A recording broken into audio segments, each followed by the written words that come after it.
coming. Hello. Hey, screamers. So, Happy New Year. Happy 2026. Woo! Merry Christmas, New Year, Easter. Yeah, oh, it's coming up. February. Honestly, I don't Martin remember Luther King the last Day. time we recorded. So, yeah, Happy New Year. Hope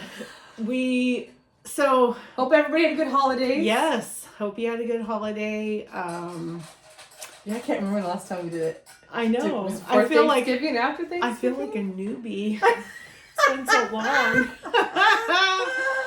So we went to go see the movie Primate today for fun because we knew it was going to be a cheesy, whatever movie, thriller movie. What's wrong with Ben? And so the tagline, "What's wrong with Ben?" I saw it during Christmas when I was at Christmas, Fuller Christmas. The TV was on a lot for football games and whatnot, and so we kept seeing this movie trailer about, what's wrong with Ben. I had never seen a trailer. And so that became like the family joke that weekend, like, what's wrong with Ben? And so I told Mary about it. I'm like, maybe we should go see it. Like, it didn't have the worst rating on Rotten Tomatoes. Okay. This is spoiler alert. We saw it. We were we were the only two people in the entire theater. Fantastic. So then we could talk and laugh and make fun of it. And close your eyes. I'll sum it up by one word. Yep. Cujo. Mm-hmm. So basically, the concept is an isolated house on a really amazing spot in Hawaii somewhere. I don't know what island. I don't know if it's said. I don't know. It didn't say, I don't think it said. They kind of pan out at one point. It kind of looked like the shape of Maui, but I have no idea. So they're at this isolated house in Hawaii. The dad goes away on a business trip. They have what is it kind of monkey? It's a chimpanzee. A chimpanzee. It's a chimpanzee. They have a chimpanzee as a family pet that does have its own cage outside the house, but they also let it in the house a lot. And apparently the wife of the family was the one who obtained this chimpanzee and was training it to use a linguistic professor. Linguistics. Whoa! It's not 5 times It's not fast. a snack chip. Linguistics. She wanted to teach them the chimp sign language, so she taught it to speak sign language because the husband was deaf. So it had this little iPad looking device that was a tablet. It's a text device tablet that had images, so that the images was weird. Yeah, they could poke on certain images, and then the tablet would talk. That word.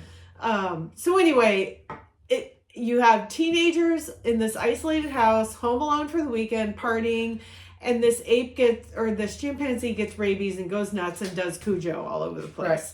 Kills several people. So I felt like, honestly, the movie could have been one of those short stories. You could tell the story in 30 minutes, forget it. Yeah, 45 minutes but at the they most. draw it out to every person that has to die has to have the attack and the brother, things. the brother, the sister, and then the friend, and then the 2 guys. So 5. And the dad was. They were all attacked. 6 people died in the movie because Yes. I forgot about the vet. The vet died. So 5 teenagers and 1 adult.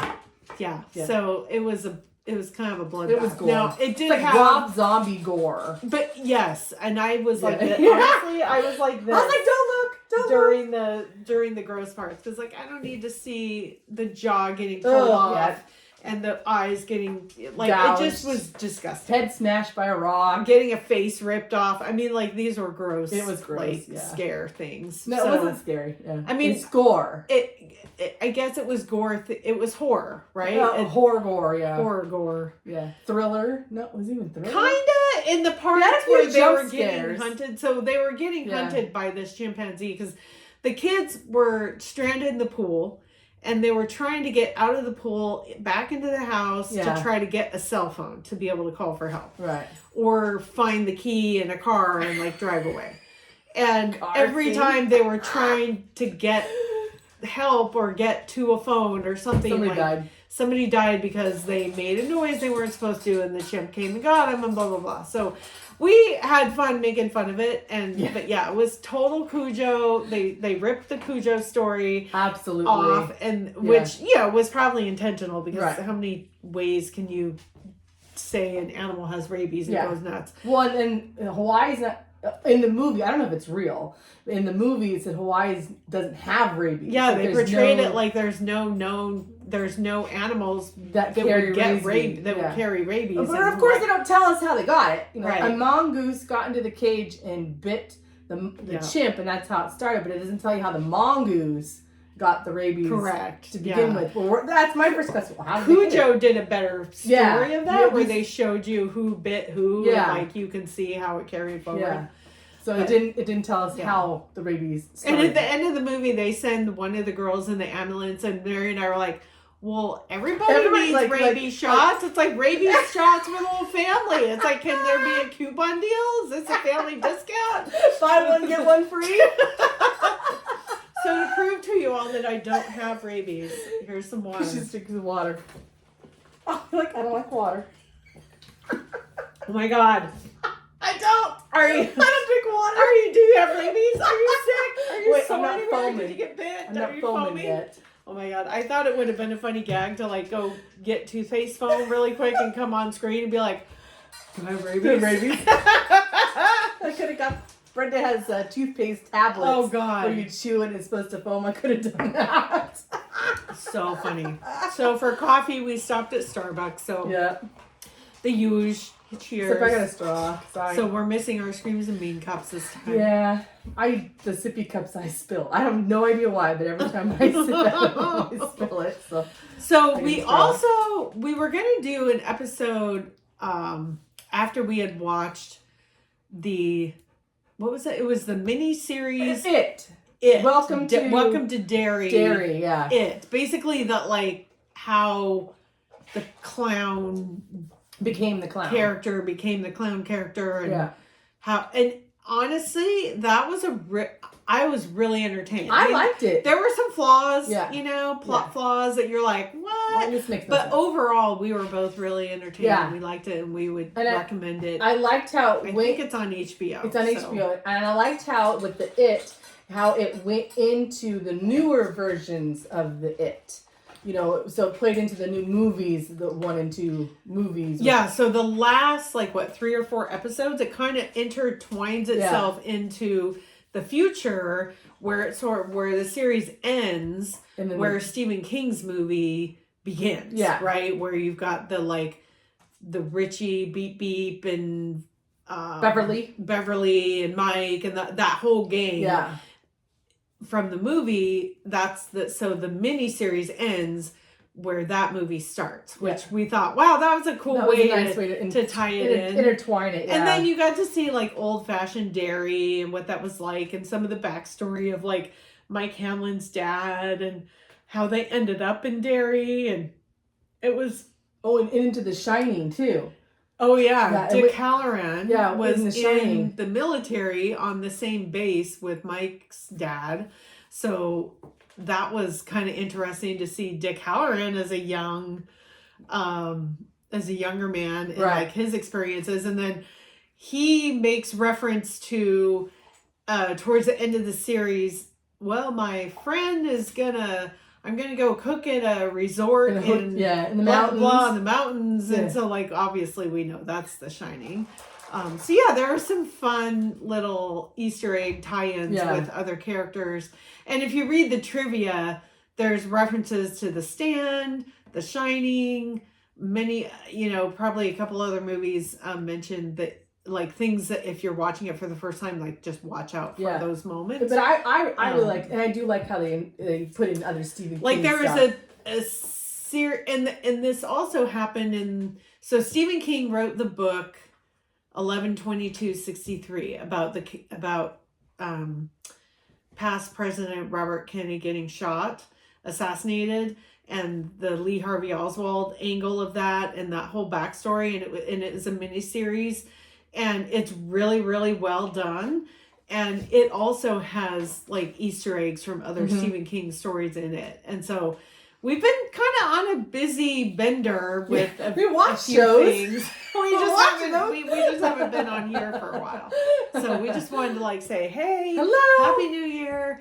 2026. My husband's retiring next month. I have about 4.5 years left before my retirement. Oh, so I got a shitload. Life is good. Never happening. Nothing super crazy happening. We're going to be at the same art retreat in we should do a retreat in February. And we should, and then we'll be one in Portland together in April. So we have some plans. Then Mary's celebrating her and Lucas's 25th wedding anniversary in March. Yeah. March 10th. They're going to have a bowling party. Yeah, we're going bowling. And everybody has to bowl. She's going to make me do a Jello shot, people. This could get interesting. Yeah. We need some DD drivers if anybody wants to come. God. It's going to be fun. We're going to... It's just, we had a really simple wedding. It just wasn't a lot. But it was fun. I mean, we got married. Right? We were 21. Shit, how old was I? You put your money towards your house. We just bought a house before we got married. So we really didn't have a lot of money, and my parents, they were poor, but my mom and my grandma bought us the washer, and then my dad and my stepmom bought us the dryer for our new house. So then after the wedding, everybody came over to see the new house. We were still sleeping in the living room because we were painting the bedroom. That's funny. Hey, man. So our bed's in the living room. You got to christen the house, right? Well, our house that we bought I think the asking price was 80 something, and we put in 60 something. Wow. And then the realtor's like, they're not gonna take that, and we're like, that's why you start low and you go high. Oh no, they fucking took it. We stole the house. Yeah. So it had, every room was a different color, every carpet was a different color. So it was pretty wild, but it was a cute first house. That's awesome. So I really loved it, and so 25 years, which I think is silver. I don't remember. I don't have those things memorized. It's downstairs somewhere, but so we're gonna I gotta figure out party, but I want, Phaedra kindly said she'll make stuff, so I gotta figure out what the hell, and I'm gonna make Sherry make stuff. So I just gotta figure out what I want to do, and then we had a wedding cake, but it tasted fine, it just didn't cut fine. So I told my husband and my daughter that that's their job. They get a good wedding cake. I am unfortunately plain Jane, and I just like vanilla. But I love vanilla. But cake. I want a couple, different flavors. So that's the goal. You could also do a cupcake tree. People do that too. Oh, I didn't even think about that. Oh, I'll suggest that to Lucas. Might be easier for him. I'm not doing it. If I have to do everything else, I feel like that's something that they could do. Like you could do one main pretty cake and then just have a cupcake tree. Oh, I'm going to suggest that too. And then a couple of flavors, and then that covers everybody. And that would be cool. I've seen that at weddings. I didn't even think about that. Like one time, on my 40th birthday, we went over to Victoria, and we were staying at the Loyal Point Inn. And we had a kind of a drunken night out. And we were back at the hotel. And we were walking through the lobby, and it was the end of someone's wedding reception. Pretty. And there was like 5 cupcakes left on this tray. And we all walked by and just grabbed one. Oh, fuck, I would. Sorry, we stole a chocolate cupcake. It was really good. It's like 5 Nothing like a drunken chocolate cupcake at like 2 a.m. That's a good idea. Yeah. Yeah, and we're going to have it mostly catered because my dad... Sunday he works at the bowling. We're gonna have it on Sunday night, so my dad works. Nachos for me. But I'm gonna ask a few select people to go up to my dad and see if he'll make nachos because it's one of the things he hates to make. Which I find hilarious. What do you put? You lay down chips. You have cheese goo and some jalapenos. How hard is that? No, there's chili. Does it do a lot? There's chips, and then it's like a chili mix. Oh, and then tomatoes and onions and jalapenos and then wow, so you guys actually do it nice. It's a nice big huge plate of nachos, but it's time consuming, and my dad does not like to do things, which is funny because that's his job. But he'll mock you. Butter. I think I'm getting rabies.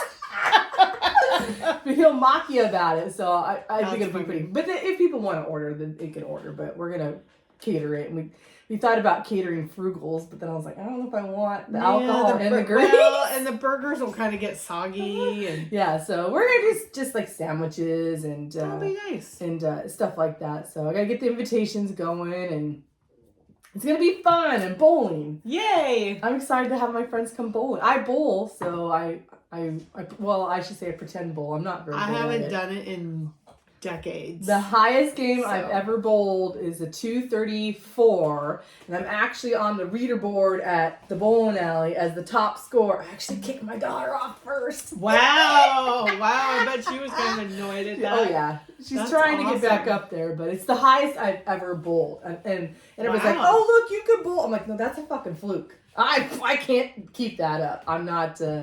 I bowl a straight ball. I don't hook a ball, so it's a lot hard. To me, it's a lot harder because I don't. But I throw the ball hard. So Mary's dog Choo Choo is down by my right hand side. Choo Choo loves Phaedra. She'll put her paw on like this, like at my leg, like constantly, like pet me. Hello. You know, she's sitting next to me like, where's my treat? Mary gives her treats. I give her pets. She's when we're watching something here, I'll be on the couch and she'll snuggle up to me. She's a cuddle dog. Yeah, I feel like she's more human. Yeah. You know, because like if you get mad at her, she like really wants to. Like she sucks up to you and like, oh God, I'm sorry. You know, don't be mad at me. And yeah, but she expects treats. So when we go downstairs, there's a bag of treats, and she will sit there and do this, like. Hello, my treat bag's up there. Like, give me a second, Larry. Jeez. Oh my gosh. The size of Lonnie's dog right now compared to Choo Choo, the two of them, like Lonnie's dog is super small and Choo's a medium. She's considered a medium dog. It'd be funny to see the two of them together. She's been around other dogs, but she is okay. And then she's like, okay, I need my space. She's a homebody introvert. She is a house dog. I told the vet, it's like she's a house dog. She'd prefer to be in the house with people. And she knows we're talking about her. She's looking at us. Yeah, she's staring at us. So yeah, we're just completely rambling, but we just wanted to let y'all know we're still here. I don't know how aggressive we're gonna be at like every month, but we'll still have episodes when the mood strikes. Yeah. But you don't need to go see the movie Primate. We're just gonna tell you that. But when it comes out on watch Cujo, but don't watch Primate. Yeah, Cujo's actually it still holds up. It's good. It does. Yeah. The book is really good, and the movie is also, I think, really good for the thrill. But only two people die in that movie? No, well, maybe. The Popo dies. Yeah, I don't remember. I don't know. Yeah. Just go. It's an 80s movie, but it's good. Mm-hmm. I think you'll like it. It's got really good thrill to it, and the Primate movie had thriller moments, but it was like Cujo meets Rob Zombie. Yeah. Gore. It's definitely, if you like gore, it's definitely a gore movie. I mean, probably however many times that somebody got killed, I was like, and I'm like, don't look, as I'm laughing. And then I looked one time, and Mary's like, why'd you look? I'm like, that's gross. So yeah, I don't like the gore. I can handle some blood, like if someone gets shot or stabbed or whatever. But you start pulling body parts apart and blood spewing and guts, I'm like, I think the only one we didn't actually see the death scene was the last black kid. Because he was getting beat with a shovel. Oh, yeah. So you don't see his face, but you see the spray pattern of the shovel when he brings it, you know. But that was it. We didn't actually see that. But the dad came in and saved the day. And we're both like, don't kill the dad! And what was really cool was, so the dad's character was deaf, and so the two daughters knew sign language to communicate together, obviously. But you just don't see a lot of ASL speaking deaf people represented in movie culture, and I'm really happy that that's starting to change. Yeah, because there's a lot of deaf people alongside us, and it was nice. They should be represented or seen or known. Or I'm not quite sure what he actually did though. Did you write a book? Is that what it was? He was an author. Okay, yeah. Because at one point, one of the kids looked at the picture and was like, "Oh, my dad loves his books." And I must have missed that one. Anyway. Yeah. So there we go. Not much else happening. And we'll try and do one in February. Yeah, for retreat. We'll be back at Camp Bosites where the creeper of Camp Bosite lives. So we said we're gonna have to write our own horror movie because we get so like we're in there going, we could have wrote that scene better. Yeah. Like don't. We want the backstory. Yeah, we want details. We want to be able to get into a character and and have empathy and actually we didn't have enough time to build that storyline so you care about the person. Now I realize you're limited when you're making an 1.5 hour long movie, but other movies have accomplished that, and this one just gave you like 3 minutes, and then you're right into the thrill aspect of it, and it's like, why do I care if this family dies? Why do I care if the chimpanzee dies? There's no backstory. There's no buildup of like, I guess you get a little of that throughout the movie because you want certain characters to survive. Right. I mean, you don't want anybody to die really, but I wanted the mean girl to die. Oh, there is kind of a mean girl.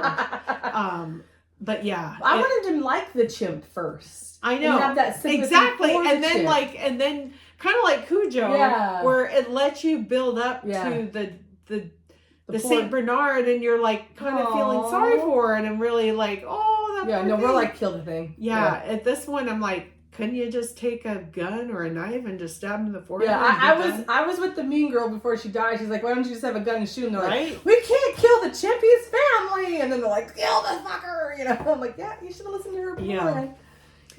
But it was okay. It was fun. We had a good time together. It was like one of those, like a little bit of a thrill ride, and then over. So we had fun. All right, people. We'll see you on the next one. Bye. Bye. We lost the remote. We have to do it by hand. I know.